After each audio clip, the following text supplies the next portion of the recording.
नमस्कार, मी सिद्धी babies gossip किट्यावरती तुमच्या सगळ्यांचं खूप स्वागत आहे. आपण बघत आहोत 4 मंथ बेबी माइलस्टोन. या आधी 3 महिन्यापर्यंतच्या बेबी माइलस्टोनचा व्हिडिओ आपल्या चॅनलवरती अवेलेबल आहे. तुम्ही जाऊन तो चेक करू शकता, त्याने तुम्हाला खूप मदत मिळेल. चला तर मग व्हिडिओला सुरुवात करूया. सर्वात पहिला झोप. तर बाळाला दिवस रात्र मिळून 12 ते 15 तास झोप मिळणं खूप गरजेचं आहे. दिवसा बाळ जे आहे ते 4 वेळा छोटी मोठी नॅप्स घेतं, पण जर बाळाची झोप पूर्ण झाली नसेल तर बाळ 5व्या वेळेला सुद्धा नॅप घेतं. पण रात्रीचे आहे ते बाळ 5 ते 6 तास बिना टेन्शन झोपतं. पूर्वी जिथे बाळाला सतत 2 तासाने उठून दूध पाजायला लागत होतं, तिथे आता 4 ते 5 तास बाळाला दूध पाजलं नाही तरीही बाळ राहतं. त्यामुळे जर बाळाचं वजन वाढत असेल तर सतत 2 तासांनी बाळाला उठून दूध पाजू नका. बाळ निवांत झोपत आहे तर तुम्हीही निवांत झोपा, कारण की बाळाला भूक लागली की बाळ स्वतः उठतं आणि दूध पितं आणि पुन्हा झोपून जातं. आता बाळ खेळण्यासाठी रात्रीचं उठत नाही, कारण की त्याला आता कळायला लागलेलं आहे की रात्र आहे करून. त्यामुळे तुमची आता रात्रीची झोप जी आहे ती आता थोडी थोडी निवांत होणार आहे आणि ह्याच्या पुढेही बाळ रात्रीचं निवांतपणे झोपणार आहे, खूप उशिरापर्यंत झोपणार आहे. आता बघूया फिडिंग पॅटर्न. तर जिथे बाळाला दर 2 तासाने 3 तासाने दूध पाजायला लागत होतं, तिथे दिवसाही बाळाला 3 ते 4 तास 5 तास दूध नाही पाजलं तरीही बाळ राहत आहे. बाळ होल्ड करत आहे, कारण की बाळाची पचन प्रक्रिया जी आहे ती आता चांगली होत चाललेली आहे, मजबूत होत चाललेली आहे. म्हणून तिथे आता तुम्ही बघाल, जिथे पूर्वी 2 ते 3 महिन्यापर्यंत तुम्हाला बाळाला गॅसचा, अपचनचा, शीचा त्रास होत होता, तिथे आता काहीही त्रास होत नाही आहे, कारण की बाळाची पचनक्रिया चांगली झालेली आहे. बाळ पूर्वीपेक्षा फटाफट दूध प्यायला लागलेलं आहे. बाळ सतत आता तुमच्या मांडीवरती दूध पिण्यासाठी जास्त उशीरसुद्धा लागत नाही आहे. ह्या सगळ्या गोष्टी आता तुम्ही बघा. त्याचबरोबर आता बाळाची जी आहे पकडतं आणि त्याची पकड जी आहे ती मजबूत झालेली आहे. तुम्ही बघाल, तुमच्या बाळाने एखादी गोष्ट जरी पकडली आणि त्याला धरून हळूहळू मान, मग पूर्ण बसून उभं राहू शकतो, बसतं, स्वतःहून बसतं. जर ती एखादी गोष्ट तुम्ही हातात पकडून उभं केलात, त्याला चक्क बाळ उभं सुद्धा राहतं, जोर लावून उभं राहतं. ह्या सगळ्या गोष्टी आता बाळ करत आहे, म्हणजेच बाळाची जी पकड आहे ती मजबूत झालेली आहे. एखादी गोष्ट तुम्ही बाळाच्या हातात दिला तर बाळ जे आहे ते दोन्हीही हाताने गच्च पकडण्याचा प्रयत्न करत आहे. बाळ एखादी गोष्ट समोर ठेवलात तर त्याच्या जवळ जाण्याचा प्रयत्न करत आहे, ती घेण्याचा प्रयत्न करत आहे जर वरती असेल तर, किंवा मग जर आजूबाजूला तुम्ही एखादं खेळणं ठेवलात, एखादी वाटी चमचा ठेवलात, ती त्याच्या जवळ जाण्याचा प्रयत्न करत आहे, पुढे सरकण्याचा प्रयत्न करत आहे.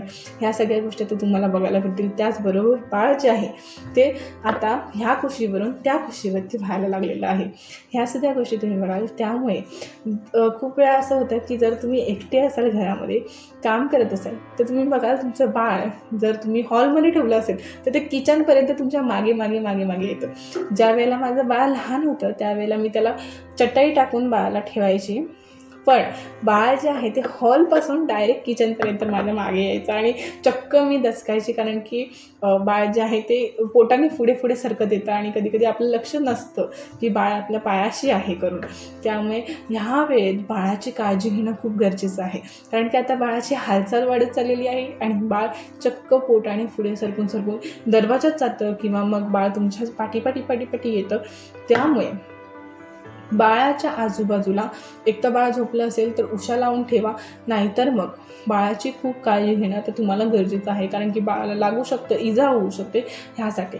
त्याचबरोबर आता बाळ जे आहे ते तुम्हाला आई वडील किंवा मग आजी आजोबा, भाऊ बहीण या सगळ्यांना ओळखायला लागलेलं आहे.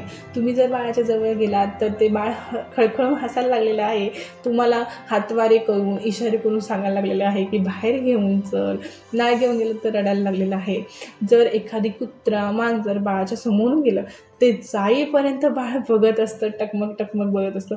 एखादी गाडी दिसली तर ती जाईपर्यंत बघत राहतं, टकमक टकमक.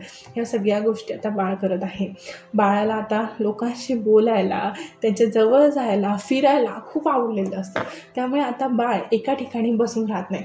जर तुम्ही बाळाला झोपून ठेवलात तर बाळ अजिबात झोपून राहत नाही. त्याला असं वाटतं की मला उचलून घ्या, मला बाहेर घेऊन जा, मला बसायचं आहे, मला उभं राहायचं आहे.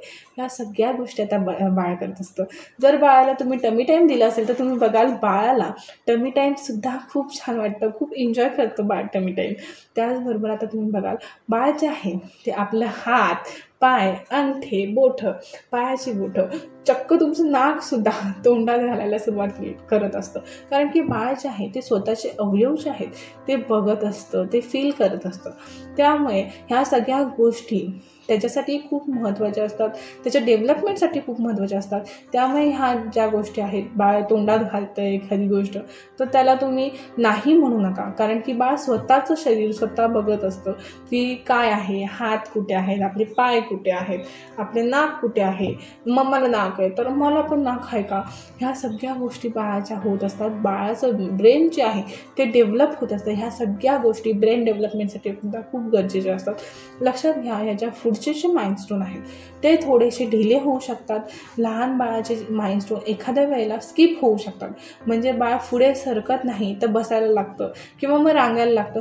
ह्या सगळ्या गोष्टी होतात कारण की प्रत्येक बाळ जे आहे ते वेगळं असतं. प्रत्येक बाळाचे माइलस्टोन जे आहेत ते वेगळे असतात. प्रत्येक महिन्यात ह्याच गोष्टी तुम्हाला बघायला भेटतील असं नसतं. काही बाळं जे आहेत ते उशिरा चालायला लागतात, उशिरा रांगायला लागतात, उशिरा पुढे सरकायला लागतात. आता आपण बघत आहोत 4 मंथ बेबी माइलस्टोन. पण माझं जे बाळ आहे ते 4.5-5 महिन्याचं असताना पण पुढे सरकायला लागलं होतं. पण जे 4.5 महिन्याचं असताना पुढे सरकायचं ते अजिबात थांबायचं नाही. खूप फटाफट पुढे जायचं. कधी तर मला भीती वाटायची की ते दरवाजात जाऊन पडते की काय, किंवा बाथरूममध्ये माझ्या मागे येते की काय. ह्या ज्या गोष्टी आहेत त्या स्लो होत आहेत म्हणून काळजी करण्याचं काही कारण नाही आहे. कारण की ह्या सगळ्या डेव्हलपमेंट ज्या आहेत त्या एकदा स्पीड धरली की बाळ फटाफट करायला लागतं. म्हणजे जर बाळ पुढे सरकत नसेल पोटावरती आणि ते जर रांगायला लागलं तर ते रांगतं आणि इतकं फटाफट रांगतं की तुम्ही बघत बसाल, अरे बापरे. त्यामुळे प्रत्येक बाळ जे आहे ते वेगळं आहे. प्रत्येक बाळाची ग्रोथ जी आहे ती वेगळी आहे. त्यामध्ये घाबरण्यासारखं काही कारण नाही आहे. बाकीच्या सगळ्या गोष्टी बाळ व्यवस्थित करत आहे ना, मग काळजी करू नका. कारण तेही खूप तानं बाळ आहे आणि आपणही आईवडील म्हणून वेगळे आहोत हे लक्षात ठेवा. प्रत्येक बाळ जे आहे ते वेगळं असतं. त्यानुसार तुम्ही तुमच्या बाळाला घ्या. Thank you so much. ही जी सिरीज आहे ती फक्त तुमच्या मदतीसाठी आहे. काय आपलं बाळ करू शकतं ह्या गोष्टीसाठी आहे. तुम्ही तुमच्या बाळाबरोबर जितकं खेळाल, जितकं टाईम द्याल, जितकं त्याबरोबर वेळ घालवाल, तितके त्याचे माइलस्टोन जे आहेत, त्याच्या ॲक्टिव्हिटीज ज्या आहेत त्या लवकर पूर्ण होतील. Thank you so much. व्हिडिओ आवडला